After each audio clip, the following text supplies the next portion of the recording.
Bonjour et bienvenue dans la vidéo F4, une introduction aux structures cellulaires.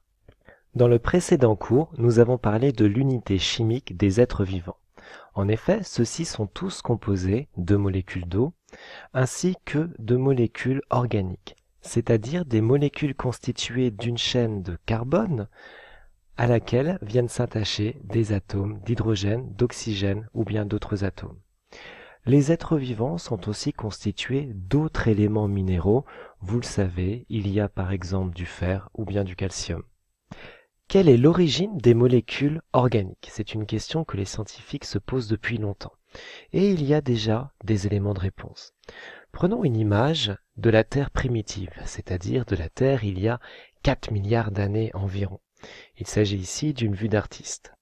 Au début de son histoire, la Terre a été bombardée par des millions de comètes.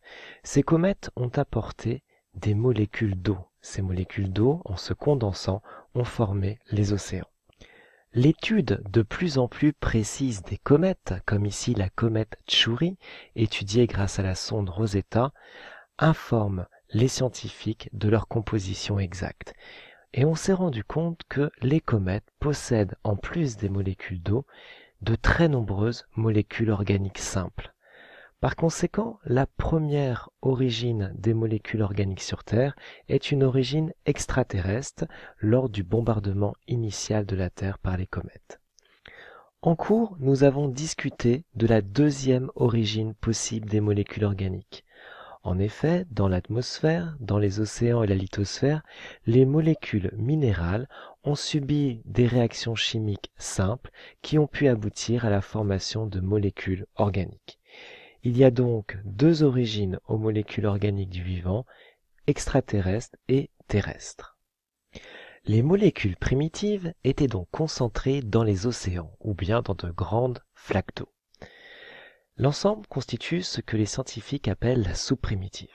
Dans cette soupe primitive, les molécules n'étaient pas fixes, elles bougeaient, elles entraient en collision. C'était quelque chose de très désorganisé. Mais les collisions successives ont provoqué des rapprochements moléculaires. Et de ces rapprochements moléculaires, certaines molécules organiques ont formé des regroupements.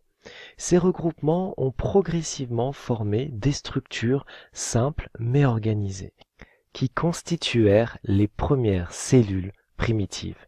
Naturellement, pour réaliser cette suite d'événements, il a fallu un temps très long, des millions d'années. De ces cellules primitives descendent l'intégralité des espèces actuelles, qui forment ce qu'on appelle la biodiversité actuelle. Naturellement, il a fallu aussi de très nombreuses années pour diversifier le monde vivant, car les scientifiques estiment que l'origine de la vie est datée à 3,8 milliards d'années. Nous allons désormais aborder la question suivante. Quel point commun peut-on trouver entre des cellules de bactéries, des cellules animales, comme par exemple des cellules des grenouilles ou bien des cellules à l'intérieur de votre bouche, et des cellules végétales, comme par exemple des cellules de bulbe d'oignon ou bien des cellules d'une plante aquatique appelée élodée. Nous allons répondre durant le TP à ces deux questions. Quels sont les caractères communs entre les différents types de cellules et quelles sont les particularités propres à chacune? Pour répondre à ces questions, nous utiliserons le microscope optique et nous compléterons les informations que nous aurons observées grâce à des données issues d'imagerie au microscope électronique. Nous passons désormais au cours. Il vous faut noter le grand 2, la cellule, unité structurale des êtres vivants. Puis vous noterez les deux définitions que nous avons déjà abordées dans une précédente vidéo. Certains êtres vivants ne sont formés que d'une seule cellule, les bactéries, ce sont des organismes unicellulaires. D'autres êtres vivants, dont nous faisons partie, sont formés de plusieurs cellules, ce sont des organismes pluricellulaires. Durant le TP que nous allons mener en classe, nous chercherons à comprendre les différences entre ces deux grands types d'organismes.